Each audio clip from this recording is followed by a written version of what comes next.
मायावती ने किस तरीके से अपनी बातें रखी। उनके बयान पर भाजपा ने पलटवार किया है। जब अंगूर खट्टे हैं तो दोष नजर आ रहा है, ये कहा है दिनेश शर्मा ने। ईवीएम के कारण नहीं, अपने कर्मों से चुनाव हार रहे हैं। 2024 में पीएम मोदी के नेतृत्व में फिर से सरकार बनेगी। बसपा का कोई जनाधार नहीं बचा है, ये डॉक्टर दिनेश शर्मा ने कहा है। उप मुख्यमंत्री रह चुके हैं पिछले भाजपा सरकार में, योगी सरकार में, और उन्होंने जवाब दिया है मायावती का।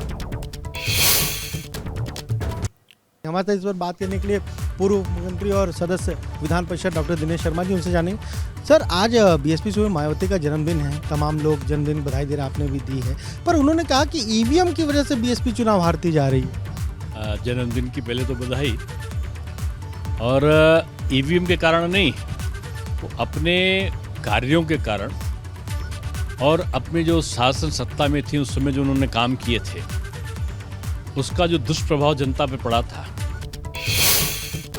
क्या आप सिलाई सीखने के लिए हजारों रुपए खर्च करने के लिए चिंतित हैं? फ्रीडम ऐप को डाउनलोड करें, 40 घंटों का टेलरिंग कोर्स देखिए और खुद का टेलरिंग बिजनेस शुरू करें। जो जातिवाद का, जो संप्रदायवाद का जो बीमारी है समाजवादी पार्टी से, जो उन्होंने उपहार में पाई थी अपने भतीजे से, और उसके कारण जो इनका जनता में अविश्वास हुआ है, और जो भारतीय जनता पार्टी ने मोदी जी और योगी जी के समन्वय ने जो काम किए हैं विकास के, उसके कारण जनता प्रभावित हुई है। एक सवाल है, उन्होंने कहा कि 2024 में बसपा किसी के साथ कोई गठबंधन नहीं करेगी, अकेले लोकसभा का चुनाव लड़ेगी। नहीं, अच्छा है, हर राजनीतिक दल को अपने दल की रणनीति बनाने का अधिकार है, लेकिन अब जो अस्तांचल में जाने वाले दल हैं वो लोकसभा के लिए अगर बात करें तो ठीक नहीं है। मैं समझता हूँ सपा, बसपा, माकपा, बाकपा, कांग्रेस, ये मुद्दा विहीन, जनाधार विहीन, और अब ये उत्तर प्रदेश की राजनीति खास तौर से ये एक राजनीतिक चेतना शून्य पार्टी है। कैमरा जितिन के साथ अनुभव शुक्ला, एपी गंगा, लखनऊ। चलिए आगे बढ़ते हैं। जन्मदिन पर अपने बीएसपी सुप्रीमो मायावती ने बड़ा ऐलान किया है। बसपा किसी भी पार्टी के साथ गठबंधन नहीं करेगी। विधानसभा और लोकसभा चुनाव अकेले ही लड़ेगी बहुजन समाज पार्टी, और विपक्ष गठबंधन का भ्रम फैला रहा है, इसलिए यह घोषणा करनी आवश्यक थी। यह बात कही मायावती ने। उन्होंने कहा कि हम किसी पार्टी के साथ गठबंधन नहीं करेंगे।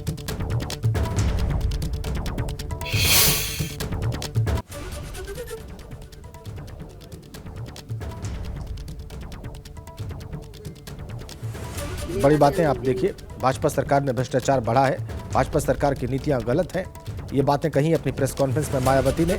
किसान और मजदूर दुखी हैं, किसी भी पार्टी के साथ गठबंधन नहीं किया जाएगा बसपा के द्वारा। उन्होंने आरोप लगाया कि भाजपा की सरकार में गरीबी और महंगाई बढ़ी है। ईवीएम को लेकर भी सवाल खड़े किए उन्होंने।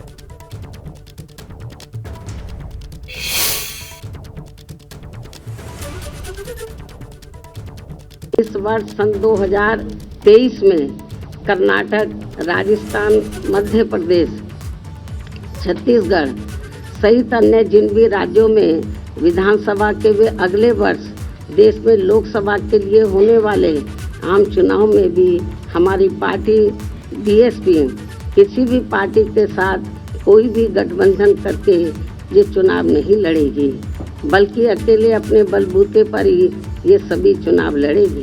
खासकर आरक्षण के मामले में तो शुरू से ही यहाँ कांग्रेस, बीजेपी व सपा सहित अन्य सभी विरोधी पार्टियां अपने संवैधानिक उत्तरदायित्व के प्रति कतई भी ईमानदार नहीं रही हैं। कांग्रेस पार्टी ने केंद्र में अपनी सरकार के लंबे दौर के रहते हुए भी पिछड़ों के आरक्षण संबंधी मंडल कमीशन की रिपोर्ट को लागू नहीं होने दिया, बल्कि सपा की रही सरकार ने भी यहाँ खासकर अति पिछड़ों को उनका पूरा हक नहीं देकर इनके साथ हमेशा छल करने का ही काम किया है।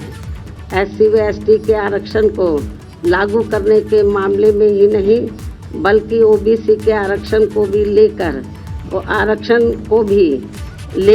इन पार्टियों का रवैया अधिकांश समय अति जातिवादी व क्रूर ही देखने को मिला है। बीजेपी भी इस मामले में कांग्रेस पार्टी के ही पदचिन्हों पर चलकर इनके आरक्षण के हक को मारने का भी ये घोर अनुचित कार्य कर रही है, जिसकी खास वजह से ही इस बार यूपी निकाय चुनाव भी प्रभावित हुए हैं। अभी तक के अनुभव के मुताबिक यहाँ जातिवादी सरकारों के चलते हुए कभी भी इन वर्गों के लोगों को संविधान में मिले कानूनी अधिकारों का सही से वह पूरा लाभ नहीं मिल सकता है। क्या आप सिलाई सीखने के लिए हजारों रुपए खर्च करने के लिए चिंतित हैं? फ्रीडम ऐप को डाउनलोड करें, 40 घंटों का टेलरिंग कोर्स देखिए और खुद का टेलरिंग बिजनेस शुरू करें।